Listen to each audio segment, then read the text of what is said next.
Okay, we're going to put on the solar panel lead and a solar panel now and hook to our module. The solar panel lead has 2 wires. And this to keep you from being confused, the solar panel lead has 2 wires also.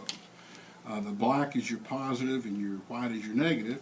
On this one, the red is your positive and black is your negative. So you want to make sure you keep those 2 oriented where you don't get them crossed or your solar panel won't work.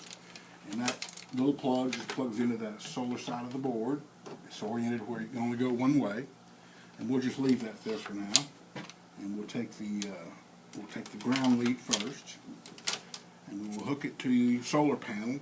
Now you took the regulator off initially to get it out of the way, and you opened up 3 little pegs here. Now you can use any one of these pegs to hook your lines to now. I like to use this one for the ground, and then this one for the positive. And when we do that, we want to make sure that we don't let the leads get across that panel there, because on the hot side it will short out and you won't get a good charge or charge it off to your battery. So we put those together,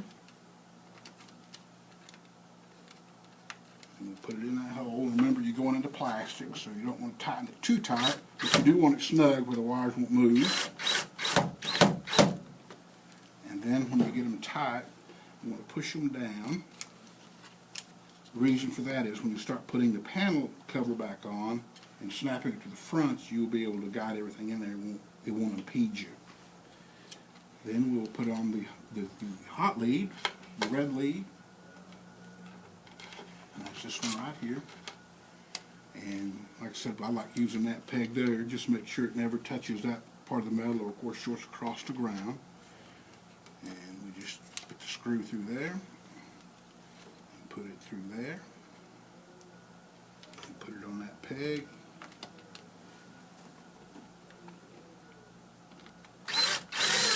And roll it down until it's snug. And then again, push it down so you'll be able to close your lid whenever you're all done. You can kind of guide these wires in the existing little tracks there. And with that said, once you get your wires through the tracks there, you want to put that little plug back on. That plug serves 2 purposes. One, it helps hold the solar panel straight and in place. It also caps just where the wires won't slide out on you, which is not a big thing, but it's better if you don't get the wires in there where they'll get pinched. Okay, then everything's hooked up. You got your solar panel plug, you got your battery plug, and we can put the cover on that now. The cover is made to snap into place. Make sure your wires are all in the little tracks there.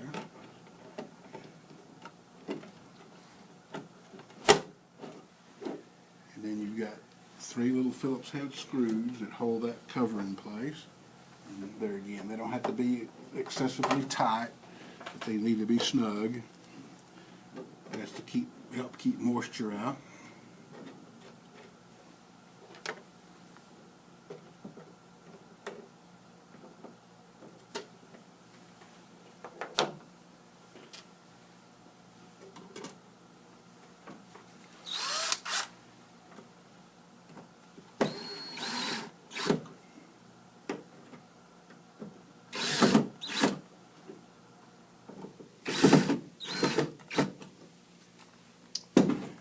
Ready to put the case back on and together.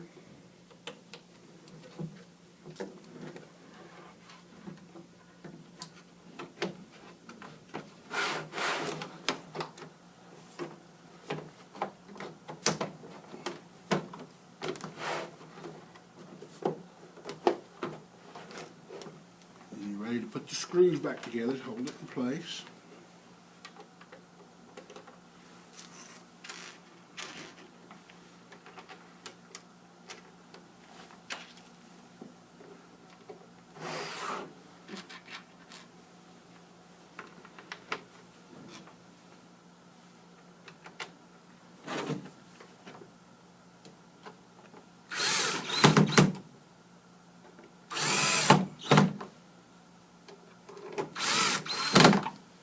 Again, you don't want it too tight because that is plastic. You don't want to stress the plastic. Just hold it snug.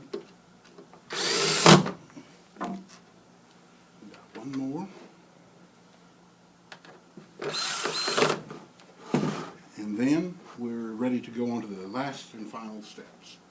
I guess the first thing we'll do is we'll put the battery back in. And sometimes that's a chore, so I like to show people how to do that battery. You turn it over like that, and look at the battery. It's got, of course, your red and black for your positive and negative. And I like to set that battery in there just like that. It'll be leaning towards the unit. You put your hot wire on first, and then your ground, or your negative.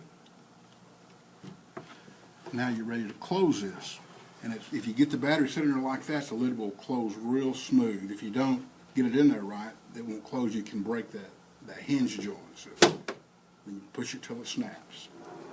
Then we're ready to do the final step, which is we're going to put on the new label. Leave the existing label on unless it happens to be really fractured bad, then you peel it off, but the old label can stay there. And we take and we want to clean that a little bit with alcohol, a little alcohol prep rub just like you get the shot. And that's to remove any foreign oil and dust and particles, that way it will stick real good.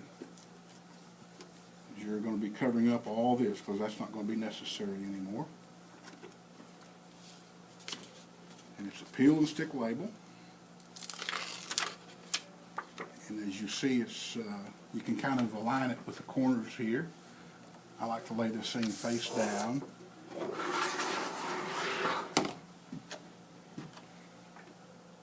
And just line it up with the existing label, corner to corner.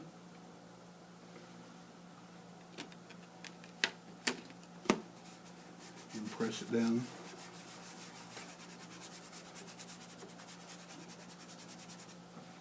And you're ready to go.